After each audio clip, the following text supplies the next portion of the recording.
With the Cavs' first Summer League game approaching this week, the Cavs have a potential chance to find their hidden gem as these young players get a chance to compete against NBA-level talent. Who are the players that are the most important to watch out for? What can these players show in Summer League?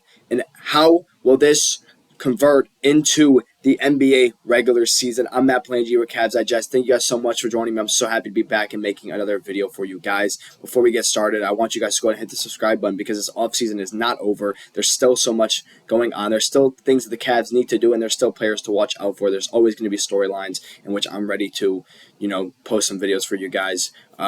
Me, Darius, and Billy are always going to be here to continue to make content for you guys and share what is going on with the Cavs at all times, and that's why you should go ahead and hit the subscribe button. So let's talk about the Summer League, their first game. I'm recording this on Monday, July 7th. Hope everyone had a good July 4th, by the way. Hope everyone had a good weekend. I had a great weekend. It was a little busy, but I'm really, really excited to watch the Cavs Summer League game this Thursday the 11th, I believe. Thursday the 10th. Actually, excuse me. Thursday the 10th.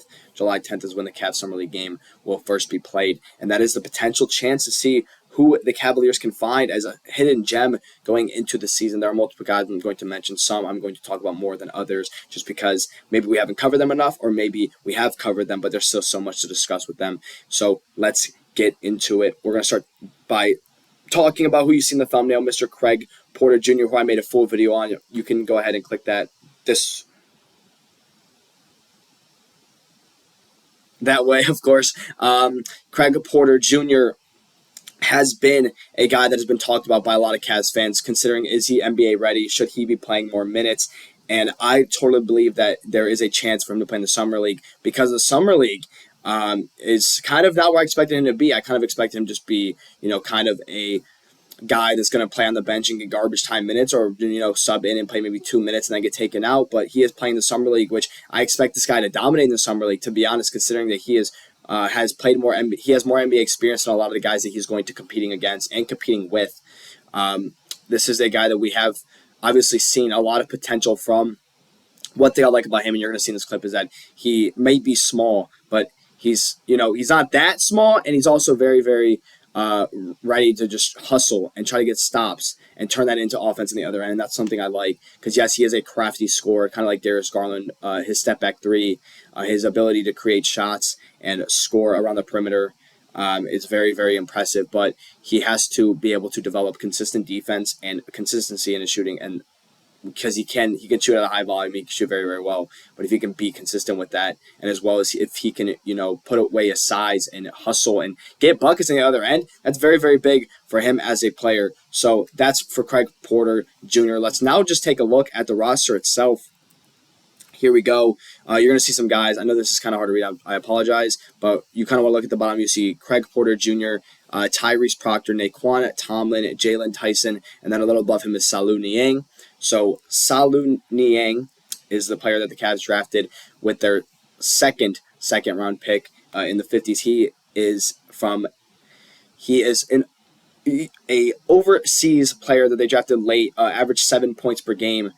And he is kind of one of those guys that you do not expect much from because of where he was drafted and the fact that he wasn't, a 20-point scorer overseas. But this is a guy that the Cavs are very, very happy they picked, apparently. They love that this guy is a freakish athlete for his size. He brings good energy, and he's very, very physical at attacking the paint. And that's something that we love to see, a guy that's physical and a guy that's willing. He made that shot, of course. A guy that's willing to score just in the paint, willing to be physical and put his whole body into the paint and try to get buckets. So Salou Niang, I hope I'm saying that right. I'm probably not. I apologize. But, the second Niang to be on the Cavs, of course, behind Georges Niang, minivan. That guy is interesting. But now it's Salou Niang's chance to perform in the Summer League. He's going to be a draft and stash guy. If you don't know what draft and stash is, look it up. But he's going to be a draft and stash guy. Basically, that means that, he's probably not going to play for it, but you have the draft rights to, and you have the rights to that player. But he's most likely going to be, in the G League or something. Or he might not play, who knows. But as of right now, he gets his chance to show himself. Because we talked about Tyrese Proctor being a draft steal. Proctor is also here. Another guy that we could talk about, of course. But Salou Niang is going to be a guy to watch out for because we really haven't talked about him enough. And this guy could potentially be good coming from Italy. I mean, this guy has a lot of potential. So we'll see what he can do in the Summer League with this deep roster. A guy that I'm going to quickly talk about but not fully go into, is Naquan Tomlin. This name might sound familiar to a lot of the people that have watched a lot of Cavs games, because the end of the season in garbage time, this guy had like a lethal 28-point game or something. I believe it was against the Pacers to end the season. In the regular season, he just went nuclear for a game, and I was like, who is this guy? And then I realized that he was a G League guy. He ended up being on the Cavs, played late in the season, and had some crazy performances. So this guy, I believe he went to Kansas State, if I'm not mistaken, and he looked very, very good at the end of the season. So this could be a sneaky forward / shooting guard that you could see on the roster. Small forward, power forward, shooting guard, something like just a guy that's able to score the ball at elite level. If you remember that game against the Pacers that he looked phenomenal. I believe it was against the Pacers. I could be wrong, but he had a performance late in the season where the stars were all resting. The Cavs played a bunch of bums, but that's what they say. But not bums, just players that aren't really playing consistent time on the roster, and Naquan Tomlin looked phenomenal in that game. Some other guys that are going to be on the Summer League where the Cavs can find a hidden gem. Another guy is Jaylen Tyson, of course. Darius, someone who's joining us here at Cavs Digest, who is new to the channel, has made a video on Jaylen Tyson recently and talked about how this is a player that could surprise everyone, how this is a player that could come out of nowhere and be a consistent bucket, a consistent defender for the Cavaliers. I kind of expect him. He played at Cal, and the Cavs drafted him, I believe, with the 20th overall pick in 2024. This is a guy that didn't really get too much love in the NBA last year during the regular season or the playoffs, but this is a guy that now he's getting a new Summer League chance where if he plays well, I expect this guy to be on the main roster going into the season. I expect him to get some playing time, because when you draft a guy with the 20th overall pick, you need to see him get some time. Of course, he's miles ahead of other guys who, if you see one thing, Travers is not on the roster.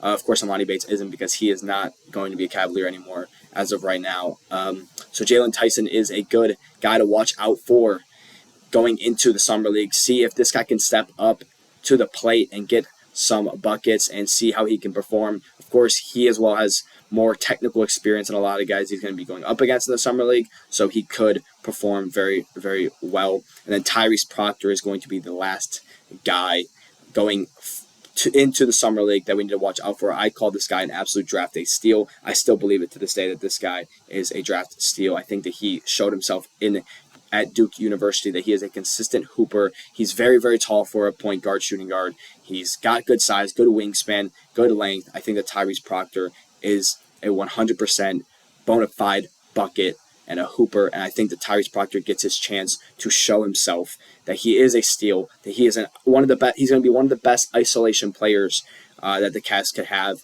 Of course, I don't want them to overutilize the isolation, but Tyrese Proctor could do that well. But he's also a good off-ball shooter. And let's look at what Mr. Tony Pesta from Fear the Sword said about the Summer League. A couple guys real quick. He said Porter and Tyson are already familiar with this league. The Cavs found Porter as an undrafted free agent in 2023, and he went on to lead them to a Summer League title the same year. He's since earned a standard contract and could see an increased role in the Cleveland's rotation next season. Tyson was the 20th pick of last year's draft and a Vegas standout. He showed a dynamic skill set during the 2024 Summer League games that didn't fully translate to the professionals in his rookie season, though it's hard for a rookie to earn minutes in a 64-win team. Watch to see if Tyson's offensive game has grown in these games. So it's also make or break for some of these guys too, especially guys like Jaylen Tyson, Craig Porter, maybe guys like Tyrese Proctor, guys that have gotten NBA chance but seem like their game hasn't quite translated to the level that the Cavs want them to do. So thank you guys for joining me here on Cavs Digest. I'm Matt Plains. I'm really, really happy I got to talk about the Summer League before we go into the game. Of course, when the Summer League games happens, if there's a standout player, that player will be talked about by me or anyone else on the Cavs Digest channel. So I appreciate you guys for joining me. Share this video with your friends. Let them know about Cavs Digest so they can get all their Cavs information from the Best Cavs channel on the platform. Like, comment, subscribe. Let me know what you guys think we should watch out for in the Summer League. And, of course, thank you guys for joining me.